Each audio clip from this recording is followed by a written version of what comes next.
खुदावंद यसुल मसीह हमारे मुनज्जी यशुआ मसीह के अजीम और जलील और कद्दूस नाम में आप सब की सलामती हो। नबियों की कहानी प्रोग्राम के साथ हारून खान आपकी खिदमत में हाजिर है और हम खुदावंद जिंदा खुदा के पाक कलाम में से दूसरा सलातीन उसका चौथा बाब सीखते जा रहे हैं। आज इस सिलसिले की चौथी और आखिरी किस्त है 2 Kings chapter 4 and 4th episode. अजीज़ो, हम खुदावंद की शुक्रगुजारी करते हैं उन तमाम नेमतों के लिए, उन तमाम बरकतों के लिए, उन बख्शिशों के लिए जो अपने दहने हाथ से हमारे ऊपर करता है, और ख़ास तौर पर उसके कलाम के लिए जो मुजस्सम हुआ और हमारे दरमियान रहा और हमने उसका ऐसा जलाल देखा जैसे बाप के इकलौते का जलाल। अजीज़ो, इसी पाक कलाम में से, इसी ज़िंदगी के चश्मे में से हम खुदावंद की प्यार भरी इंस्ट्रक्शंस को, हिदायत को सीखते जा रहे हैं। उन मॉडल्स को, उन प्रिंसिपल्स को, उन इलाही कवानीन को खुदावंद के कलाम से सीखते जा रहे हैं जो हमारे कदमों के लिए चिराग और हमारी राह के लिए रोशनी है। हमने इस खूबसूरत बाब में से इतने ही अहम प्रिंसिपल्स को, पैटर्न्स को, असूलों को जो खुदावंद के कलाम के हैं सीखा है।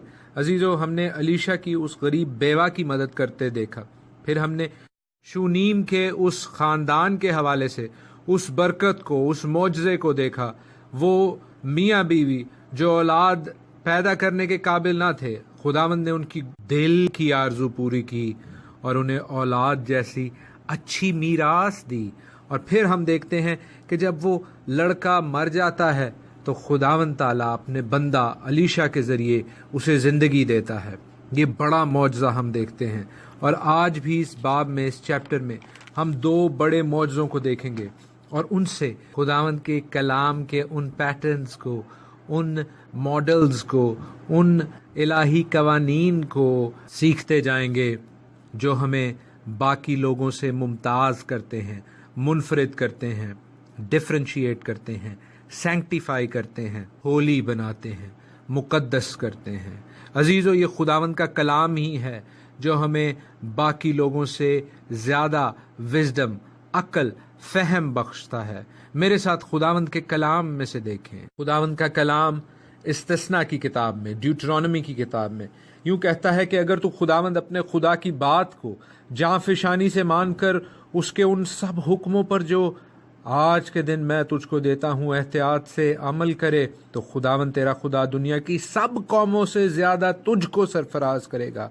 और अगर तू खुदावंद अपने खुदा की बात सुने तो ये सब बरकतें तुझ पर नाजिल होंगी और तुझको मिलेंगी। अजीज़ों, उसके बाद बरकतों का जिक्र है, ऐसी बरकतें जो हम सब पाना चाहते हैं, लेकिन उसके लिए लिखा है कि तो खुदावंद अपने खुदा की बात को जांफिशानी से मानना। अजीज़ों, खुदावंद के कलाम में सिर्फ सुनने वाले नहीं बल्कि उसको सुनकर उस पर अमल करने वाले बने, ताकि मसीह यस्सु के कलाम के मुताबिक जो वो मत्ती की अंजील उसके 7वें बाब में कहता है, गॉस्पेल ऑफ मैथ्यू चैप्टर 7 कहता है, जो कोई मेरी बातें सुनता और उन पर अमल करता है वो उस अक्लमंद आदमी की माने ठहरेगा जिसने चट्टान पर अपना घर बनाया। अजीज़ों, फिर वो कहता है कि जो कोई मेरी बातें सुनता है और उन पर अमल नहीं करता वो उस बेवकूफ़ आदमी की माने ठहरेगा जिसने अपना घर रेत पर बनाया।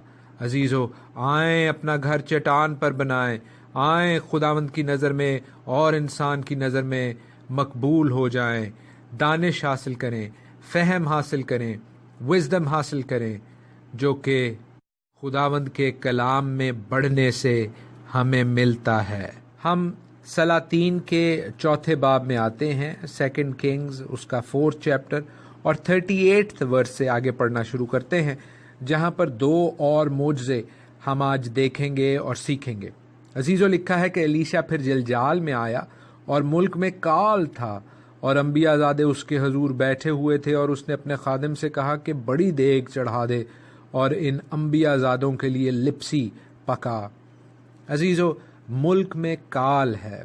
ये अंबियाज़ादे, ये सेमनरी के, इसके लोग, इसके शागिर्द जो कि खुदावंद के कलाम को, खुदावंद की तौरेत को सीख रहे हैं, इससे ये भी उस काल का, उस गुर्बत का निशाना बने हुए हैं। लेकिन हम देखते और सीखते हैं कि खुदावंद का ये नबी उन सबों के लिए लिप्सी की देग बना रहा है। یہ اور کچھ نہیں، یہ سوپ ہے، ایسا سوپ جو کہ پانی زیادہ ہے لیکن کھانے کو کچھ نہیں ہے۔ اسی کو انہوں نے گاڑھا کرنے کے لیے باہر سے کچھ گھاس پھوس، کچھ جنگلی خودرو پودے پتے بیچ میں ڈالے، اور لکھا ہے کہ اس میں کوئی جنگلی لتا مل گئی، یعنی ایسی سبزی، ایسا پھل جس کے اندر اندرائن تھا، جس کے اندر زہر تھا۔ اور جب انہوں نے وہ کاٹ کر لپسی کی، یہ سوپ کا بڑا پاٹ بنایا، تو لکھا ہے کہ ان میں سے ایک شخص چلا اٹھا کہ آئے مرد خدا، اس دیگ میں تو موت ہے۔ اس کا صرف یہی مطلب ہے کہ وہ جو انہوں نے بنایا تھا وہ پوائزنس تھا۔ الیشا کیا کرتا ہے؟ الیشا اس دیگ کے اندر آٹا ڈال دیتا ہے، فلاور ڈال دیتا ہے، اور ہم دیکھتے ہیں کہ جب یہ آٹا الیشا کے ہاتھ سے اس دیگ کے بیچ میں جاتا ہے تو وہ زہر کاری نہیں رہتا۔ عزیزو، خداوند کا خادم خداوند کی پاک روح سے معمور ہو کر خداوند کے لوگوں میں ایک اور معجزہ کرتا ہے، اور ہم دیکھتے ہیں کہ لکھا ہے کہ دیگ میں کوئی مضر چیز باقی نہ رہی۔ خداوند کے یہ خادم، یہ انبیاء زادے نہ صرف خداوند پر توکل کرتے ہیں بلکہ اس نبی پر بھی، اس مرد خدا پر بھی ان کا بھروسہ ہے کہ اگر اس نے کہہ دیا ہے کہ جو کام اس نے خداوند کی مرضی سے کیا ہے اس کی وجہ سے برائی، بدی، موت جاتی رہے گی، تو ایسا ہی ہوگا۔ انہوں نے الیشا کا اعتبار کیا اور پھر اسی کھانے کو کھایا۔ اس بات کے بعد ہم پھر دیکھتے ہیں 42ویں آیت میں 42nd verse onwards کہ پھر ایک معجزہ ہے، اور اس معجزے کا تعلق بھی کھانے پینے ہی سے ہے۔ لکھا ہے کہ بال سلیسا سے ایک شخص آیا اور پہلے پھلوں کی روٹیاں یعنی جو کے 20 گردے اور اناج کی ہری ہری بالیں مرد خدا کے پاس لایا۔ اس نے کہا ان لوگوں کو دے دے تاکہ وہ کھائیں۔ اس کے خادم نے کہا کیا میں اتنے ہی کو 100 آدمیوں کے سامنے رکھ دوں؟ سو اس نے پھر کہا کہ لوگوں کو دے دے تاکہ وہ کھائیں، کیونکہ خداوند یوں فرماتا ہے کہ وہ کھائیں گے اور اس میں سے کچھ رکھ بھی چھوڑیں گے۔ عزیزو، ایسا ہی ہوتا ہے۔ پس اس نے اسے ان کے آگے رکھا اور انہوں نے کھایا، اور جیسا خداوند نے یہوہ نے فرمایا تھا اس میں سے کچھ چھوڑ بھی دیا۔ عزیزو، ہم دیکھتے ہیں خداوند کے کلام میں، خاص طور پر بائبل کے ان اوراق میں، ان صفحات میں، ان چیپٹرز میں خوراک کو بہت اہمیت حاصل ہے۔ عزیزو، خداوند تعالیٰ کی نظر میں، ہمارے آسمانی باپ کی نظر میں خوراک کی بہت اہمیت ہے۔ اسی وجہ سے اس نے لیویٹیکس 11 میں، احبار کے 11ویں باب میں کھانے کی ان چیزوں کا ذکر کیا ہے جو ہمارے جسموں کے لیے مفید اور خداوند تعالیٰ کے بیٹے اور بیٹیوں کو باقی قوموں سے منفرد، ممتاز، سیپریٹ، ہولی اور سینکٹیفائی کرتی ہیں۔ کئی لوگ، کئی خدا کے خادم بھی اس حوالے سے خداوند کے کلام کو توڑ مروڑ کے، غلط ملت کر کے لوگوں کو سکھاتے اور سمجھاتے ہیں کہ جیسے اب خداوند کے کلام میں تبدیلی آ گئی ہے اور خداوند کے کلام کو سائنس کی روشنی میں دیکھنا چاہیے، اور جو چیزیں احبار کے 11ویں باب میں، لیویٹیکس 11 میں کھانے کو لکھی ہیں یا کھانے سے منع کیا ہے، اس حکم کو اب ماننے کی ضرورت نہیں۔ اور عزیزو، اس بات کے لیے وہ خداوند کے کلام میں سے کئی حوالوں کو مس انٹرپریٹ کرتے ہیں، غلط تشریح اور تفسیر کرتے ہیں، لیکن ہمارے لیے جو تھیم ہے، جو فوکس ہے، جو مین بات ہے، وہ خداوند تعالیٰ کی فرما برداری ہی ہونی چاہیے۔ اس کے حکم کی عدولی، اس کے حکم کی نافرمانی نہیں ہونی چاہیے۔ نہ ہی ہمیں یہ خیال ہونا چاہیے کہ خداوند تعالیٰ کا کلام یا وہ خود تبدیل ہو گیا ہے۔ عزیزو، خداوند تعالیٰ کا کلام پیدائش سے مکاشفہ تک لا تبدیل ہے، جیسے وہ خود لا تبدیل ہے، अनचेंजेबल है। यहाँ पर जो बाल सलीसा से शख्स आ रहा है, हम उसके हवाले से देखते चलें कि वो पहले फलों की रोटियां ला रहा है। किसके पास ला रहा है? खुदावंद के बड़े नबी के पास ला रहा है। मेरे जहन में कोई डाउट, कोई शक नहीं कि ये टाइम है पहले फलों की ईद का, बहार का। कुछ लोग आर्ग्यू करते हैं, कुछ लोग इस हवाले से ये एतराज़ पेश करते हैं कि पहले फलों की ईद का टाइम नहीं था, पहले फल तो हैं वो तो काहिन के पास लेके जाते थे।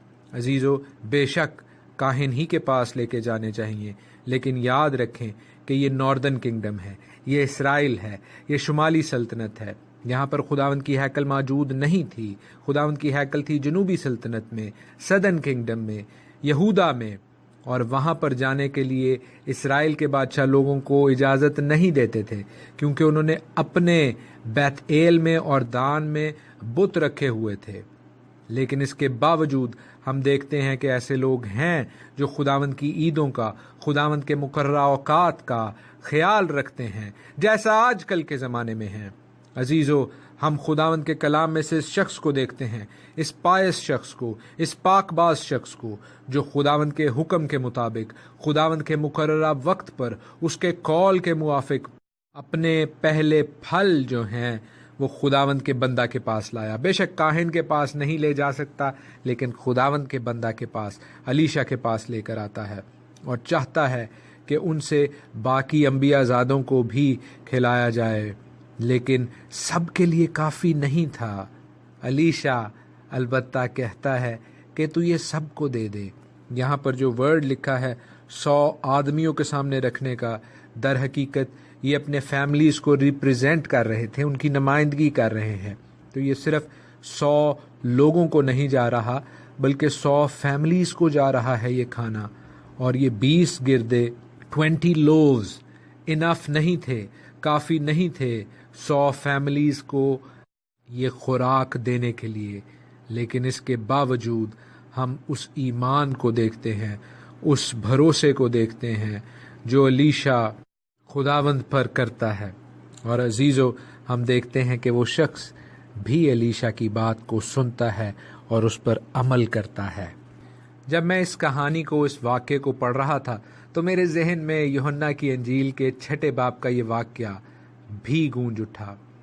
जॉन 6:1-14 पढ़िएगा, जहाँ पर लिखा है कि खुदावंद यीशु मसीह गलील की झील यानी तिब्रियास की झील के पार गया और वहाँ पर वो मोज़े कर रहे हैं, बीमारों को शिफा दे रहे हैं। टाइम क्या है? यहूदियों की ईद फसा नज़दीक है, बहार की ईदों का टाइम है, एग्जैक्टली यही टाइम है। और हम देखते हैं कि खुदावंद के पास बहुत सी भीड़ जमा है, वहाँ पर उनके पास रोटी नहीं, और फिलिपस कह रहा है कि तू इन लोगों को जाने दे ताकि ये अपने खाने का इंतज़ाम करें। लेकिन एक लड़के के पास जौ की 5 रोटियां और 2 मछलियां थीं। अजीज़ो, जौ की रोटियां, क्योंकि याद रखें कि बहार की ईदों के वक्त पे जौ की कटाई होती थी। गर्मियों की जो ईद है, एक ईद पेंतिकोस्त की ईद, उस टाइम पे गंदम की, वीट की कटाई होती थी। और जो ख़िज़ा की ईदें हैं, जो ऑटम फीस्ट्स हैं, उस वक़्त में फल जो हैं, जैतून और अंगूर जो हैं, वो पक जाते थे, उनको काटा और उतारा जाता था। अजीज़ो, इस मौजज़े में भी ऐसा ही होता है कि खुदावंद ताला अपने लोगों को बांटते और देते जाते हैं, और आँख और रोटी बच जाती है। अजीज़ो, लिखा है 14th वर्स में, 14वीं आयत में, कि पस जो मौजज़ा उसने दिखाया वो लोग उसे देखकर कहने लगे, जो नबी दुनिया में आने वाला था फिल हकीकत यही है। वो लोग अलीशा की तरह नबी को ढूंढ रहे थे, और बेशक खुदावंद यीशु मसीह ने जब ये मौजज़ा दिखाया तो ये उस मौजज़े की मानद था जो आज हम 4 बाब में 2 किंग्स में पढ़ रहे हैं। अजीज़ो, आए हम भी खुदावंद के कलाम को माने, सिर्फ सुने नहीं बल्कि उसे माने। खुदावंद के मुकर्ररा औकात को भी ऑब्ज़र्व करना, उन्हें मानना सीखें। और जब हम ऐसा करेंगे तो बेशक ہماری زندگی کی 5 روٹیاں اور 2 مچھلیاں بھی ہزاروں کو کھلانے کے لیے کافی ہوں گی۔ خداوند آپ سبوں کو اپنے پاک کلام کے وسیلہ سے بہت برکت بخشے۔ خداوند آپ سب کے ساتھ ہو، آمین۔ خداوند یسوع المسیح ہمارے منجی یشوع